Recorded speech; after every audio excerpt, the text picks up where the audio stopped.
This guitar might look like a real Gibson, but it's not. This is coming from China. And wait, it's Gibson, S-O-N, not S-U-N.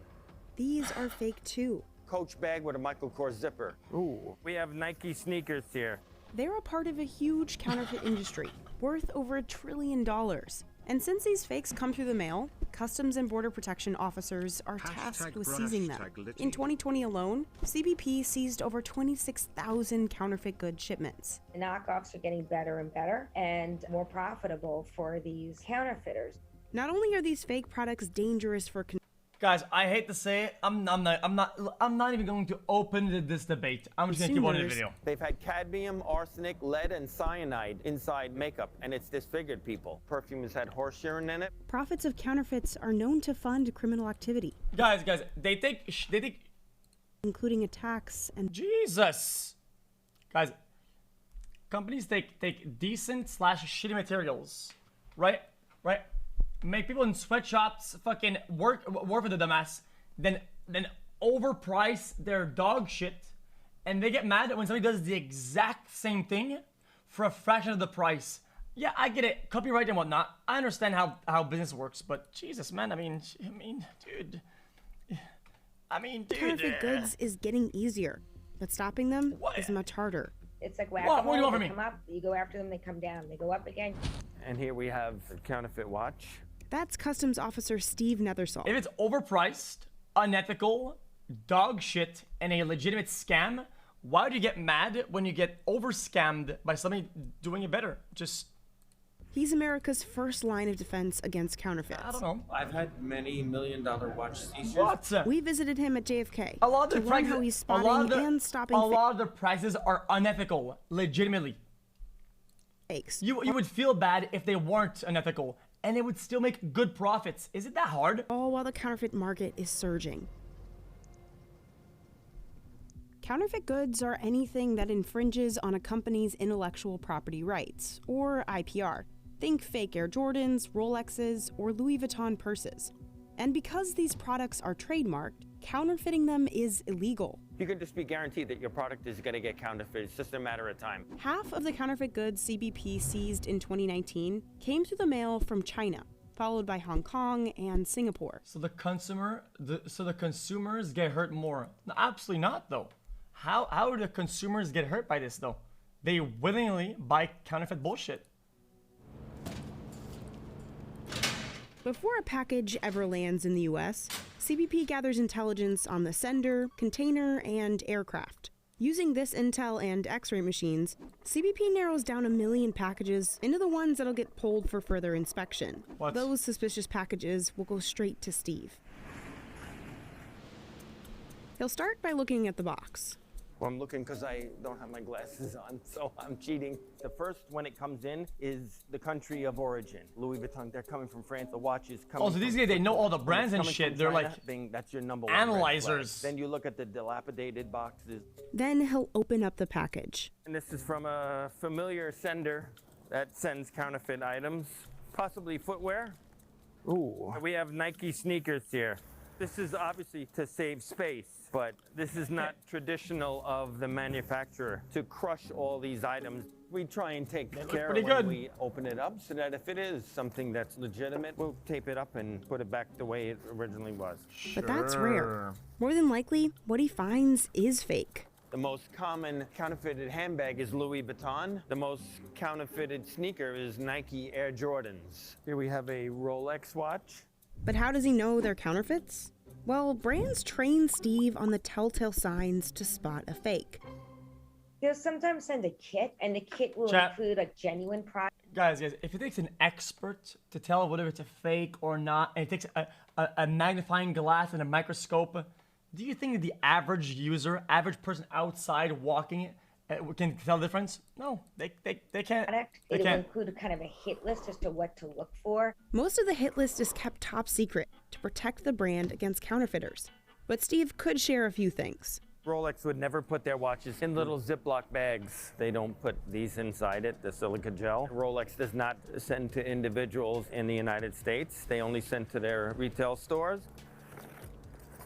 I have another package here. This one's coming from Thailand. We have an assortment of items here. We have Chanel eyewear. We have Gucci eyewear, watches, jewelry, Gucci, Louis Chanel, Vuitton Louis pouch. Vuitton. High-end manufacturers like this never commingle their products. In other words, a Gucci inside a Fendi or a Louis Vuitton, these people will stuff watches, a wallet inside a handbag. They don't put any of this in it, the filler inside it. And their items wouldn't come in bubble wrap like this. Some of the counterfeits are obvious. Here we have a Burberry coat, and it says Burbelly mistakenly on the button.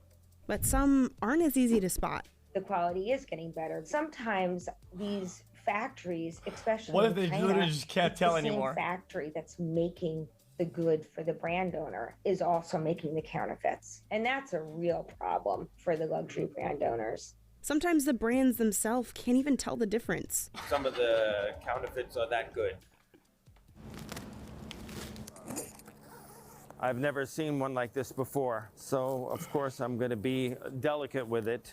The packaging and the brand doesn't look like the normal counterfeit that we normally see. It's coming from Israel. What is the country of manufacture for Paul Reed Smith? Seoul, South Korea. Israel is not a manufacturer. There are a lot of red flags. It's like half and half. It's got model code serial number, UPC number. Oh, well But done. for the country that it's coming from is the thing that's throwing me off. So I'm going to put it over here on hold, and it'll be determined later on. But in order for Steve to seize anything, there has to be a trademark on that product. See what we got in here? Shirts. Yes, it's all No Suzuki trademark equals shirts. win? Suzuki has motorcycle and car trademark, but not on apparel. So this will end up being released. But whether it's a copycat of a product that's trademarked or not, counterfeits can be dangerous. That fake makeup, well, it can cause rashes, swellings, and burns. They've had cadmium, arsenic, lead, and cyanide inside makeup, and it's disfigured people. Jesus. Cadmium is in rechargeable batteries and control rods in nuclear reactors. whoa, Perfume. what the fuck? The laboratory tests have shown there's been horse urine in it. Steve says fake safety equipment is even more alarming. When it comes to automotive parts, that's a very big danger. Spark plugs, which can cause the engine to go on fire. Oil filters that cause instant damage to the engine. Airbags are a big thing. That's something that you may not necessarily realize is something to even consider until you need that airbag and it doesn't go off in the protective way that it should. Counterfeit manufacturers have no regard to health or safety or who they hurt along the way. All they're concerned about is the bottom line. Christ. Many studies have shown that counterfeiting is one way criminal organizations fund themselves. The accused group in the 2004 Madrid. Guys, it's a little Fund that. The two brothers behind the 2015 attack on the Charlie Hebdo publication, That killed 12 people and injured 11. They funded their weapons partly through counterfeit Nike sneakers. And sometimes it's hard to make that connection between that purse you might have bought on the street corner and organized crime Jesus. activity. But this activity that seems to be going under the radar can be lucrative for criminals. And it's because it's high profit and low risk. so when Steve finds a counterfeit good, he seizes it. Then he figures out the item's MSRP, using the brand's website and CBP's internal database. This one here would be about MSRP? $11,000. That's the Manufac- MSRP. What the manufacturer would be losing had this been genuine. These are generally on the internet for about $200. Okay, dude. Okay, see, this This one here. I don't think you can apply these analytics like that. Though. SRP, using the brand's website and CBP's internal database. This one here would be about $11,000. Okay. Because the kid who's buying a fucking $10 fake Rolex wasn't going to buy an $11,000 piece of fucking. The MSRP. What the and watch like manufacturer that. would be losing No had this shot. been They would have genuine. never These bought are it. generally on the Even if they could afford it, they probably still wouldn't buy it anyway. internet for about $200. In 2020, CBP seized over 26,000 packages for intellectual property rights violations. That's a total value of over $1 billion. But it's not just the manufacturer's profits that's what that take a jewelry hit. is. It's a fucking Their scam-oz. reputations do.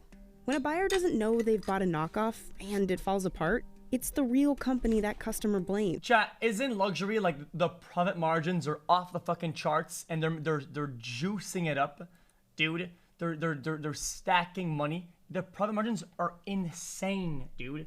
Luxury is a scamaz. Do. Guys, it takes a professional with high tier, super high end equipment to tell the difference between a cubic zirconian and a diamond. Motherfucker. When a buyer doesn't know they've bought a knockoff and it falls apart, what would I give a it's shit? the real company that customer blames. If I'm and over time, consumers' trust in the brand is eroded. Steve does all the paperwork for every seized package. Then he stores the goods. Here we have a post gone full of seizures, so it's going to go into the storage room. In the end, all these products will be destroyed. They're incinerated at a top secret location. So what happens to the counterfeiters? For one, Homeland Security investigations can decide to open up a case. But Steve says that doesn't happen often. No, the don't first say that. problem? The HSI agents, there's only so many of them. They're going to deal with, why does he say that then?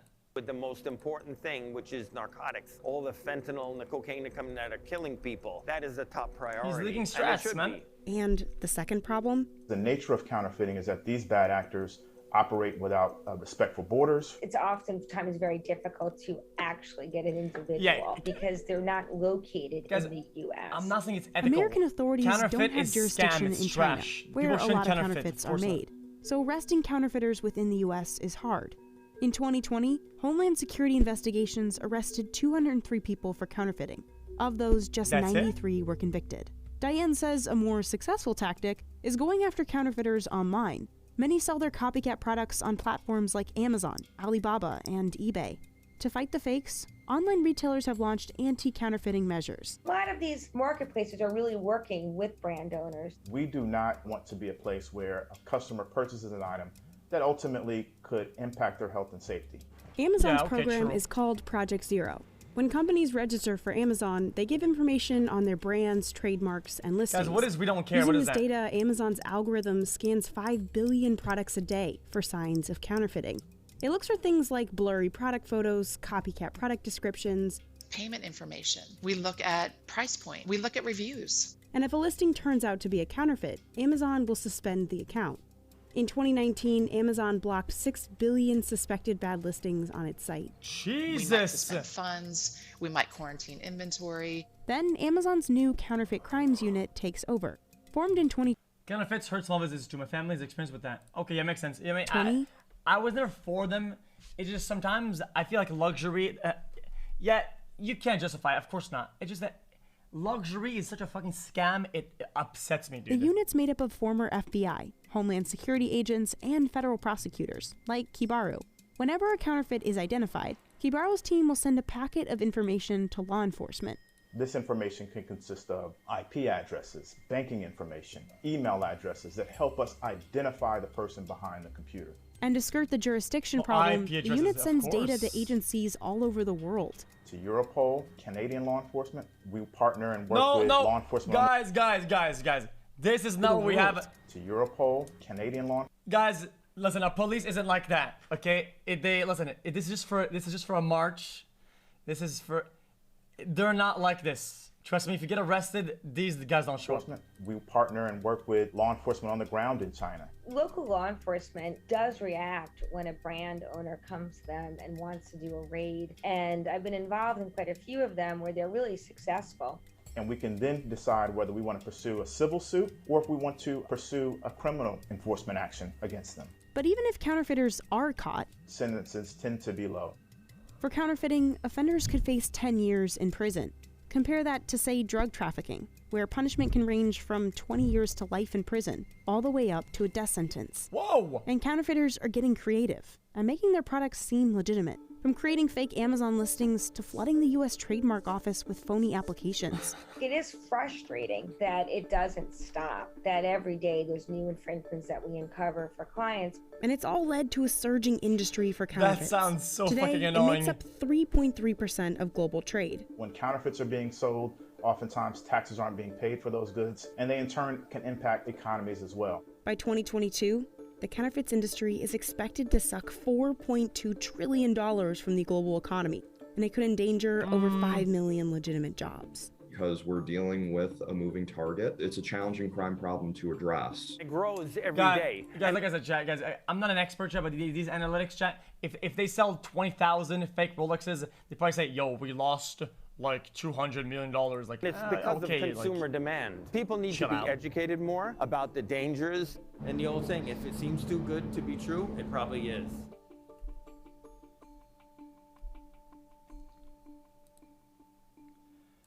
Because Timmy Tom in fucking 9th grade that's buying a fucking Rolex to flex at school, okay, that's a counterfeit, wasn't going to actually buy a Rolex. How is it so hard to understand? Dumb fuck.